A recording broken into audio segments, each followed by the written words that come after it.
Good evening and welcome to the Metropolitan Council Environmental Services Open House on the Shorewood Excelsior Lift Station 20 project. I'm Dan Pfeiffer with WSB, an engineering and design consulting firm supporting the Metropolitan Council Environmental Services in project communications. You'll hear us use the acronym MCES in referring to this division of the Metropolitan Council. Before we begin our meeting tonight, we'd like to acknowledge any local officials who might be in attendance. If we have any city staff or elected officials in the audience, if you could hit your raise the hand function so that we can recognize you.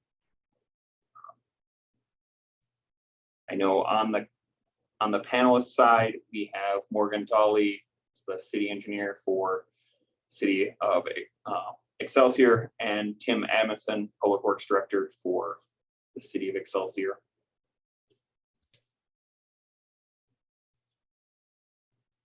See, now I'm going to continue on. Before we begin, I want to walk through a few technical process items. Although attendees are muted, you can submit questions and comments throughout the presentation using the Q&A function. So that will be on the control panel. You'll see a Q&A with two kind of chat bubbles. Please include your name and address and any organization you represent, if any, with your question. You can submit those during the presentation. We will take questions and provide answers after the presentation. If you'd like to ask your question during the Q&A time after the presentation, you can also use the raise the hand function. And then I'll be able to call on you and give you the option to unmute so that you can address the panel and ask the question. If you're on your phone calling in tonight, use the *6 to signal that you would like to ask a question. It's the raise the hand function for in that environment. Phone users can also text your comments to 612-394-6037 or email them to info@excelsiorl20project.org. That info@excelsiorl20project.org is also our project email account. So after the meeting, if you have questions, send them there. If you're experiencing any technical difficulties with tonight's meeting, give me a call at 612-394-6037. Tonight, you'll hear from a few different project team members. Again, I'm Dan Pfeiffer with WSB, supporting the Metropolitan Council's project communications. Dan Fick is a project manager with Metropolitan Council Environmental Services, so he's leading the project. Tim Melody is a project manager with Stantec, the firm that's designing this project, and Morgan Dolly, the city engineer for Excelsior. The purpose of tonight's meeting is to summarize the construction and improvement plans, to show the locations and explain the work that will be done, discuss potential impacts you can anticipate during construction, and answer your questions. And now I'm going to turn it over to Dan Fick to provide some background on Metropolitan Council Environmental Services and tonight's project. Well, thanks, Dan. Once again, my name is Dan Fick, and I am a project manager with Metropolitan Council Environmental Services. We'll just refer to that as MCES for brevity. I'd like to begin our presentation with a brief overview of the regional wastewater system, and then I'll talk about the improvements we are planning for the project in the Shorewood and Excelsior area. So the regional wastewater system is run by MCES, and it collects the wastewater from the local wastewater collection systems. And it's analogous to us being the freeway of a roadway system.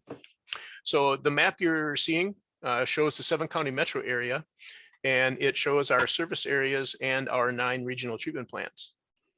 The colored areas each different colored area represents a different service area and the flows in that service area goes to that treatment plant.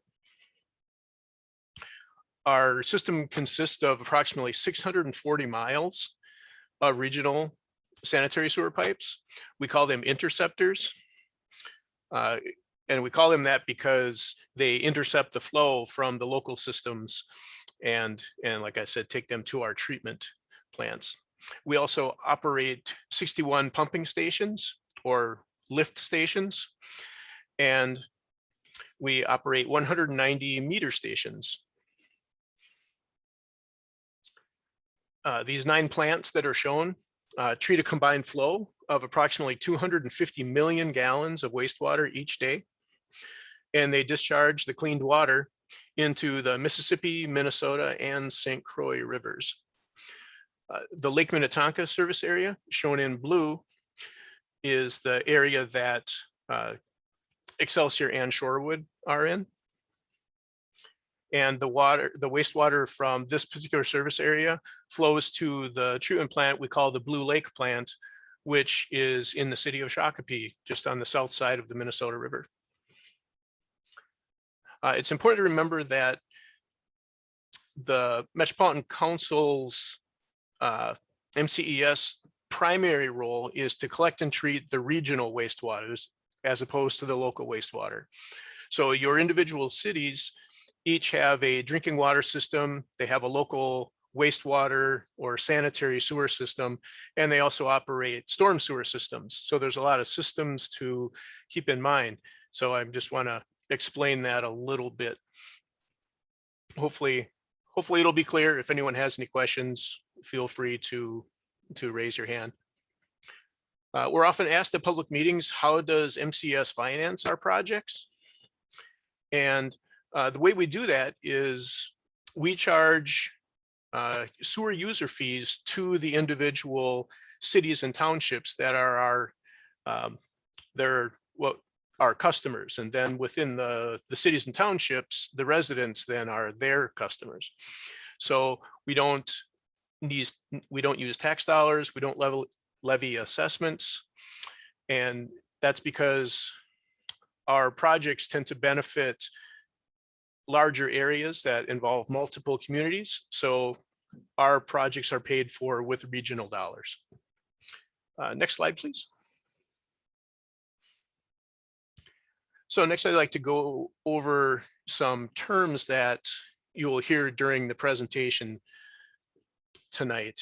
I already talked about who MCES is and just that we are an operating division of the larger organization called the Metropolitan Council. Similar to how Metro Transit operates the bus system, we operate the regional wastewater system.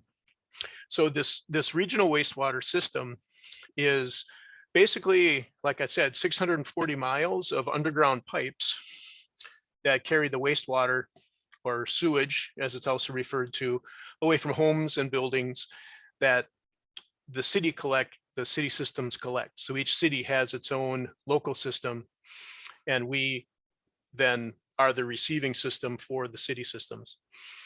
We call our sewers interceptor sewers, and that's just kind of it's almost like a technical term. It's just a way of differentiating a local system from a regional system. Lift stations are basically just pump stations that assist with the movement of the wastewater. If the wastewater is flowing by gravity through a gravity pipe and gets down to a low spot in the topography, we will oftentimes have a pump station that will then pump that water up and over a hill or some other obstacle that flow by gravity cannot get past. So because the flow is being pumped or forced through those pipes, we call the pipes force mains downstream, immediately downstream of our lift stations. And then finally, a meter station is a device that records the flow rate of the wastewater that's entering the MCES system. So this way we can differentiate and determine how much flow each individual community contributes. And then we can determine how to bill each community for those flows. So now that I've described the MCS system in general terms, I'd like to talk about the L20 project specifically. So as shown on the schedule, we are currently in between the June 21 and fall 21. So we're in the design phase. So once we complete design, then we will bid the project, and that'll be done in the fall of 2021. And we anticipate work to start in the spring of 2022. And we anticipate construction being completed sometime in 2023. The work will be split up and sequenced from street to street. So the entire length of the project is not going to be torn up for those 2 years. The work will sequence its way from one end to the other. So we can minimize unnecessary disruption that way. Next slide, please. The map on the right shows the locations of where the work will be occurring for the project. In short, the project consists of installing a new gravity sewer pipe between 2 of our lift stations. And this will allow us to remove an old obsolete lift station L20, that's in the lower right in green there. And then the flow that normally goes to that lift station will flow through this new gravity pipe to lift station L19, which is in the upper left corner of that map.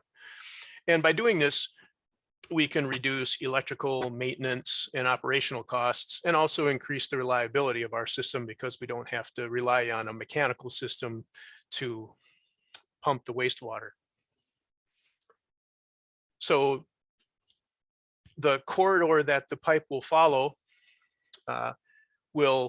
I'll start at the L19 end here. So it will start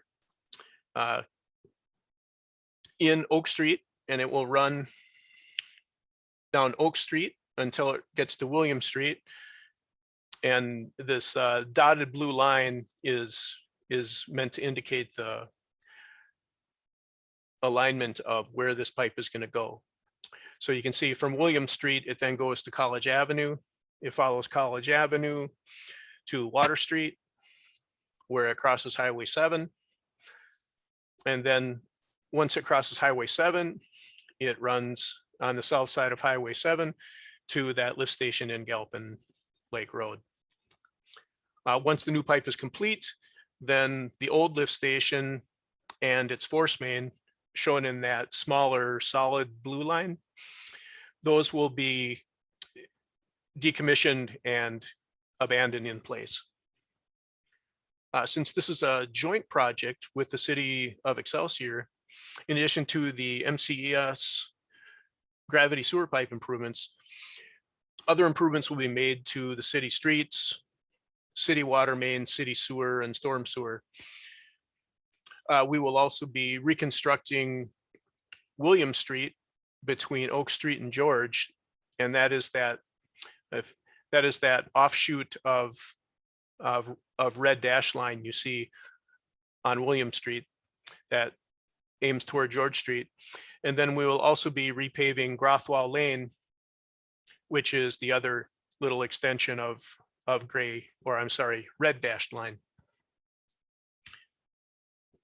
Next slide, please.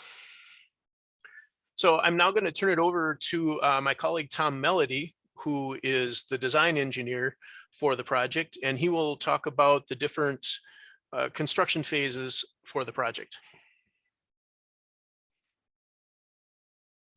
Yeah, thanks, Dan. This is Tom Melody from Stantec. The project is broken into 6 phases, and we show the 6 phases on this plan. So each phase will have several passes through the roadway, like there'll be roadway removal, the bituminous, then they'll install the deep sanitary sewer, then the water main, and then the storm sewer. And then roadway grade and pavement, new curb and gutter, new sidewalk, and then grass seed and sod. Can you go to the next slide? Excuse me, hold on, wait a second. So the construction impacts that we see are for Oak Street is access in and out driveways will be restricted during 7:30 to 7 p.m. while work occurring in this area. And then we temporary mailboxes that the contractor will install for delivery of mail. And then the contractor will coordinate with the residents on the garbage bins pickup for the garbage haulers. And then if you have any specific access needs, like metro mobility, or you have a business or you work the second shift, just let us know and we can work on getting on-street parking areas and coordinate with the contractor. This is phase one. This is Oak Street. We'll be installing sanitary sewer down the middle of the road. We'll have 1 lane of traffic on each side. And when we get to the intersection of William and Oak, that'll be nighttime work. We'll maintain 1 lane of traffic during that phase. And the nighttime work will be from 7 p.m. to 7:30. Next slide. Phase 2 is William Street from George to Oak, and then also from Oak to College. This is also street reconstruction and utility work in this area. Next slide. Phase 3 is College Avenue from William to Water. We'll be installing utilities and reconstructing the road. And then also Groffel Lane, which will be doing street reconstruction. Doing Groffel Lane, we'll have to coordinate with the residents to gain access to their driveways. We'll work with the contractor on that part. Next. Phase 4 is Water Street from Oak to Academy. This is utility work and street reconstruction. Next slide. Phase 5 is when we tunnel underneath the Highway 7, we'll close the ramps from Highway 7 to Water Street. And we'll install the Met Council interceptor underneath Highway 7. This will be a tunnel work. Next phase. Phase 6 is along the south side of Highway 7 to Gaplin Lake Road. And we'll be installing interceptor there. So Gaplin Lake Road will be closed at the intersection of Highway 7, and the right turn lane will be closed at Highway 7. We also will be working on abandonment of the underground force main that goes to the back of Excelsior Elementary School. Next slide. Project highlights. On College Avenue, we'll be installing the bituminous ped walking path along College Pond. That'll be on College Avenue, and then we'll be preserving the oak trees on the north side of College Avenue. Water Street, we continue the ped ramp from College Avenue along College Pond, and then we'll be installing some trees to block the headlight glare from the driveways that face to Pleasant Street across College Pond. And then Highway 7 is the tunnel we talked about. And then Oak Street, we'll maintain two-way traffic during day hours. And then the anticipated nighttime work at William Street and Oak Street will be from 7 p.m. to 7:30 a.m. We'll just have 1 lane of traffic. These are design plans of each of the locations. So this first one is Oak Street and William Street. So you can see in the yellow is the bituminous and the interceptor. The blue is the water main, and then you see the purple is the sanitary sewer. On the lower view is William Street. So you can see that we'll be doing some sanitary sewer work on that on William Street. and some water main on the William Street to the south of Oak, and new street construction. Next slide. This is College Avenue from Glencoe all the way to Water Street.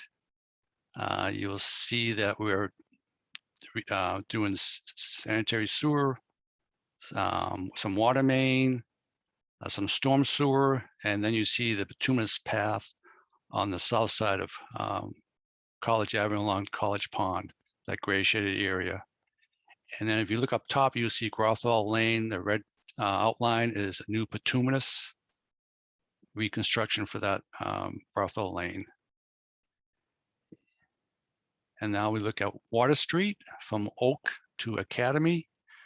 You'll see street reconstruction, new sanitary sewers, some new water main, redoing the storm sewer. We go in front of the Water's Edge facility to Academy. And then the yellow line going towards Highway 7 is the cross Highway 7. Next slide. Yeah, this shows the crossing Highway 7. This will be at the tunnel, no open cut across Highway 7. And we'll reconstruct the ramps to Water Street from Highway 7. And then we go all the way up to Capitol Lane Road with the new Met Council interceptor. And that black dash is where L20 lift station is, that will been in place. And next slide shows the dark dashed line is the existing force main that will be abandoned underground, filled with flowable fill. And that's a picture of the Excelsior Elementary School in the background.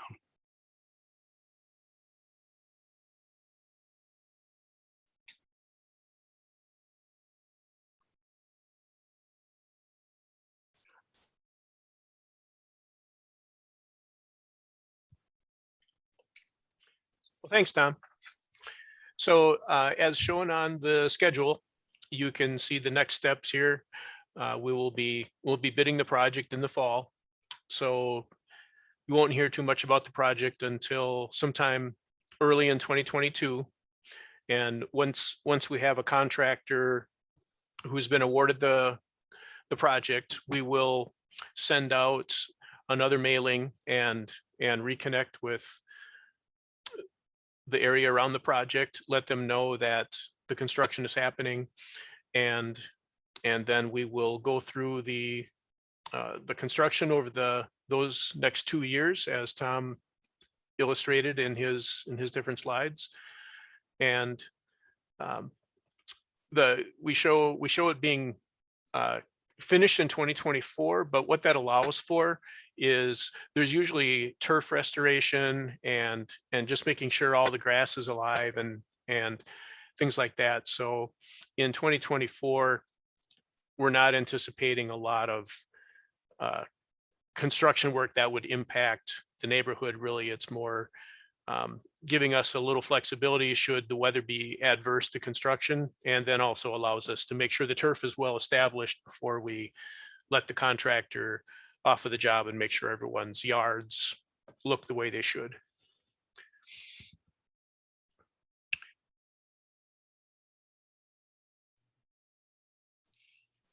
So thank you, Dan and Tom, for your presentations.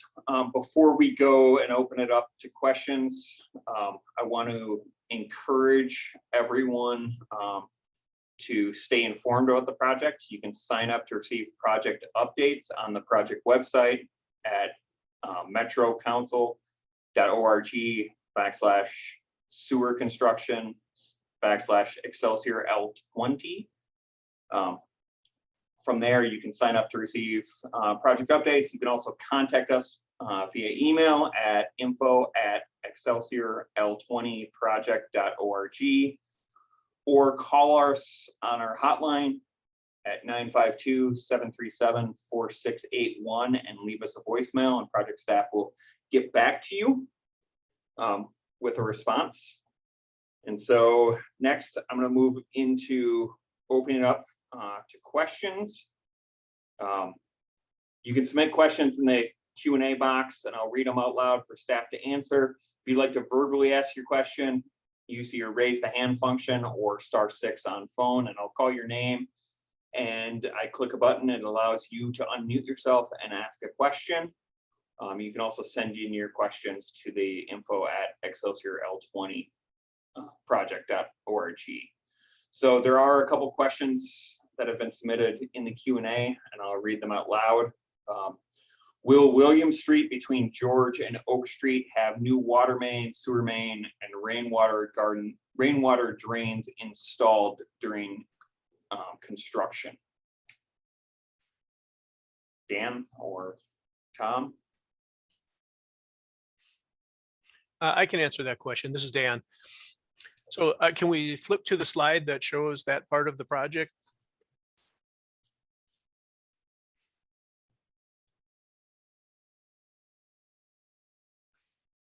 Oops, too far.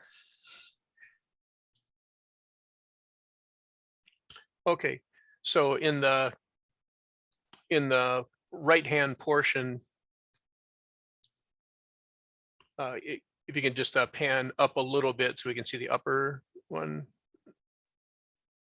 There we go. So to the right of this upper map, you can see the portion of William Street that the person asking the question is talking about. And the blue line indicates that there will be some water main work. And the purple line indicates there will be some storm sewer work. So the answer is yes, it'll be more than just pavement. We will also be doing some utility work in William Street between Oak and George there. So the next question is, when do you anticipate beginning construction in 2022? Do we have a time frame? Yeah, it sometimes depends upon how the bidding process goes and how long it takes to get the contract, get all the contracts signed and things. But typically what happens is there's a lot of work that's difficult to do while the ground is still frozen. So the work will begin in earnest when the frost restrictions and are off the roads, and that's usually about the same time the ice comes off the lake. So that's probably in April.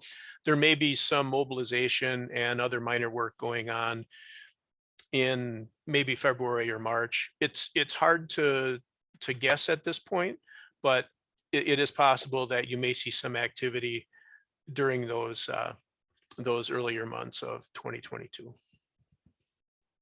Thank you. Will College Avenue be narrower due to the new walking path? Tom, would you like to talk a little bit more about what the design changes and widths and things are on College? Right, College Avenue, yeah, the existing driving surface will be narrower. Right now, we plan on having the new bituminous path, the back of it match the existing pavement. And then so that'll be 5-foot wide bituminous path, and we have curb and gutter. And then we have the roadway section. Let me just let me find out the width of that for you, just a second. Yeah, Dan, if you can zoom in a little, I believe there are some dimensions on the drawing that may show the width of the pavement. I don't know if we can zoom in and make that any bigger or not. Right. So from the new gutter to gutter curb, it'll be 20 feet wide.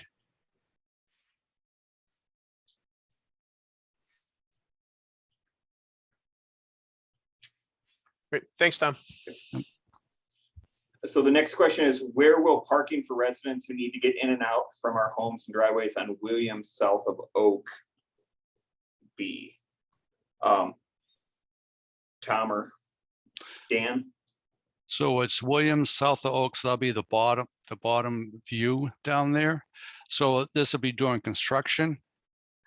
Correct. Yeah, so they would probably so William will be under construction and College will be still open. So probably the locations for parking will be on Glencoe if they can't get access to their driveways. But the goal is to have access to driveways after each workday, so the resident can get back into their home. So that's the goal of the project, to coordinate with the contractor for that to happen. And a lot of work will go around with working with the contractor to identify those locations and putting that out in communications to the residents, before construction starts on that roadway. So that's why we encourage everyone to sign up to receive updates, to submit, questions, send questions to the email. So we get your email address. So we have that so that we can reach out and schedule those and ensure that where parking will be if you normally don't leave your house at before work starts at the beginning of the day and are back before the end of the construction workday occurs. Next question is, our water and sewer in William are quite old. I'm not sure you succinctly described replacement of them. Could you go to the William Street on the north side between George and Oak? No, it's that bottom view to the left. And pan over to the left. Yeah, okay. Yep, that's it right there. So so between George and Oak on William, we're going to replace the water main by pipe bursting it. And then the existing sanitary city line will be lined.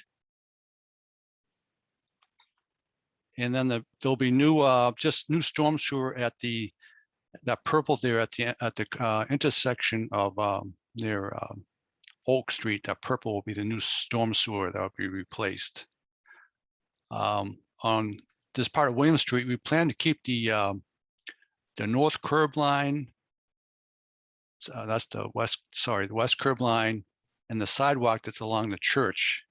That'll stay in place, but the sidewalk on the east, on the bottom side, will be replaced. We'll try to match the existing back of sidewalk, and they'll have new curb and gutter on that side also.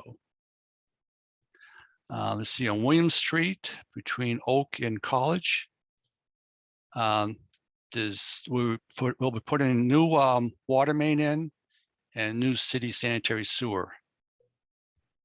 And then also some new storm sewer at the intersection of William and Oak, that in purple there.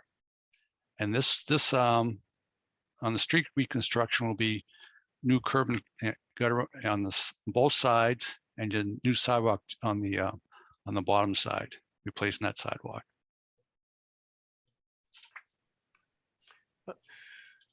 Morgan, is there anything you would like to add to Tom's description?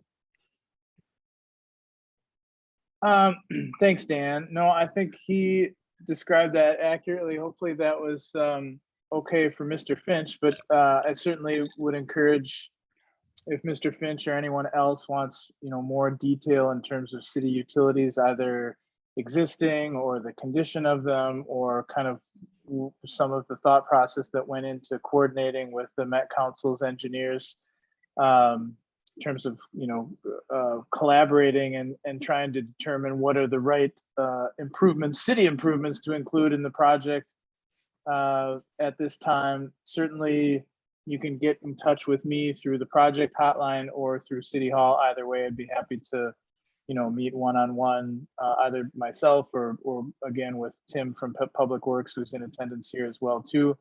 But I think Tom did describe it accurately. That's the intent and approach. And we're trying to save what we can that does have some life left in it, rather than just replacing it unnecessarily too early. But certainly there are some aging infrastructure issues on both sides of William there, and we're trying to pick them up and take care of them as best we can while we're going to be in the area, or while Met Council will be in the area. This is an opportunity to take advantage of some economies of scale, and rather than the city doing a smaller project on its own that might be more expensive on a per unit basis, there's a lot of value to be had with these types of collaborative efforts and approaches, with the city being a partner, I guess, with what the Met Council is already planning to do for their facilities. So that's all I'd have to add. Thank you, Morgan. Next question is, with people working from home, how much water disruption can we expect? This is Dan again. Typically when water main is replaced, there will be periods of service outage when the water service is connected to the new water main. Typically before we interrupt water service or sewer service, we'll let the residents know ahead of time that it's going to be coming, and then we try and limit the amount of time that outage takes place. If we have a long-term outage for, say, some major water main work, we would arrange to have a temporary water system installed. So that way a person wouldn't have to go a day or longer without water. We would ensure that they had water at least by the end of the day, and try to minimize the length of time that their water service would be stopped. Thank you. What is the expected width of Water Street? Also, could you please explain planned loading zone updates to the waters? Tom, would you like to speak to that? Yep, let me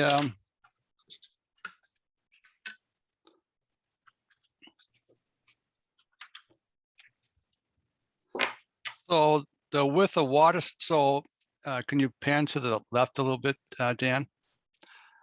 So from Water Street at Oak, we're not changing. We're doing a mill and overlay in that area just near Grothall Lane to Oak. And then in the red area, we're going to narrow down Water Street to College. And then from College to Academy, the width of the street is going to be 22 feet to the face of curb. And then if you can zoom in on the water's edge, that yeah, zoom in on the water's edge. Keep on going to the right. That red area, that's we have a truck loading area going to be installed as part of this project. We've worked at the city with Morgan on this, and we've also talked to the Water Senior Living Facility about this. So this is where they'll pull off with their trucks to unload items, so they won't be parking on the street. So that's where the new loading area will be for Water's Edge. Thank you, Tom. Next question is for Morgan. How much will residents on William Street be assessed for this project? Sure, thanks, Dan. And that's a really good question. We anticipated this was going to come up, and that is more of a city thing rather than a Met Council thing. So the city does have an assessment policy anytime streets are either reconstructed or rehabilitated in some fashion adjacent to private property that per the policy are benefiting from those improvements, and there's some nuances to that policy, but that policy has generally been in place with some minor modifications since about 2010, and all of the projects that residents have seen throughout the years since that time have had some version of special assessments, again, to benefiting properties that might be along or adjacent or have access to the improved roadway. And so while right now I can't give an answer in terms of what exactly the anticipated assessment might be for each property, that will have to be determined this summer with a little bit more in-depth work on behalf of the city. Now that the Met Council has finalized and firmed up the kind of the design and the approach and preparing some of the cost estimates, just as we did with past collaborative or cooperative projects with the Met Council and Excelsior. We will use that information to do some calculations and present some preliminary assessment numbers later in the summer. And that will all be made public and shared publicly as well too, with some separate engagement efforts that will be hosted just by the city, not necessarily with the Met Council in attendance, but we'll have further conversations revolving around this idea of special assessments for, again, properties that benefit from a reconstructed roadway. There are no assessments, I should mention, for any of the utility work. So the utilities are not included as a part of the city's assessment approach. It's only for the things that you see above ground. So roadways, curbs, if there are sidewalks, those things are included in that formula. And for residential properties, now it's a little bit different if you're a commercial property or an institutional property like a church or a school. But for residential properties, for single family residential specifically, the assessment policy is such that the assessments are only 15%, which is, compared to other cities, a very, very low rate. I guess I don't have an average number for you, but if anyone wants to reach out again after the meeting, I can maybe look at a few past projects to try to get a general sense of what it might be. But we will have more specific, although preliminary, but more specific again to each individual property that might be affected by the assessment policy later this summer. And again, there will be separate engagement or open house opportunities for residents to learn more about that. That would probably be by invite only for the properties that would be proposed to be assessed. I think for this meeting, the Met Council has cast a wider net to try to include more people. But again, the city's efforts in determining those preliminary assessment numbers later this summer, that would be just specific to the properties affected. So probably a smaller subset of the people that were invited to this meeting. But again, if you have questions specific about, you just want to pick my brain, hey, is my property qualify per the policy? Will I be assessed? What do we think of preliminary, just for planning purposes?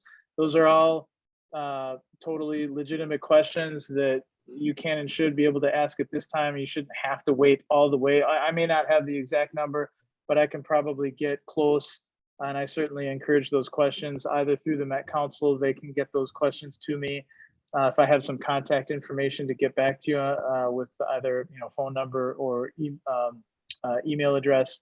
But otherwise, that's what I can tell you right now. 15%. Again, compared to other cities, a pretty reasonable calculation for a new road.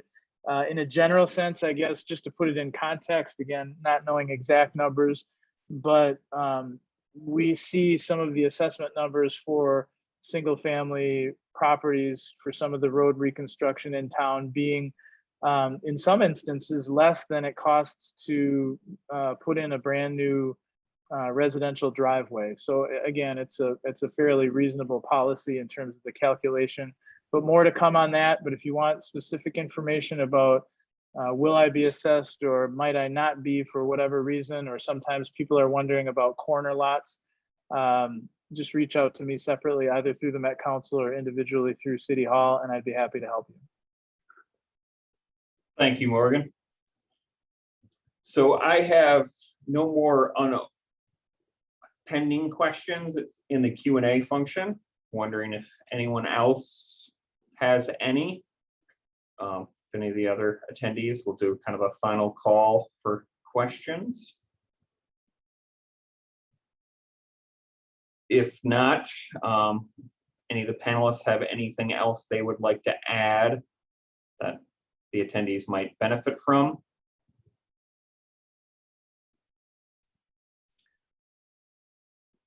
Well, this is Dan. Not hearing any more questions. I just want to thank everybody for taking their time to attend our open house. We hope we've given you enough information to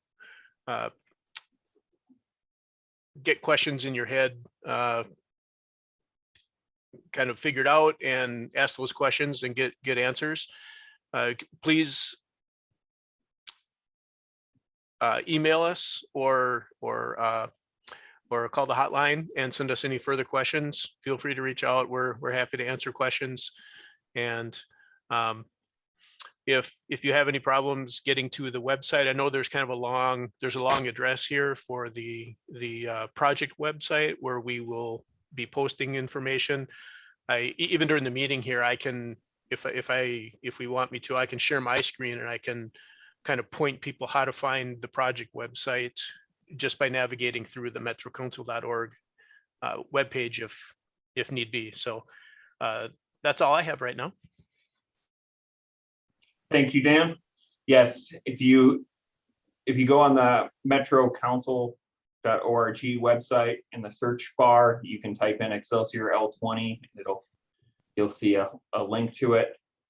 You can send us an email, info@excelsiorl20project.org, or call us on the hotline at 952-737-4681.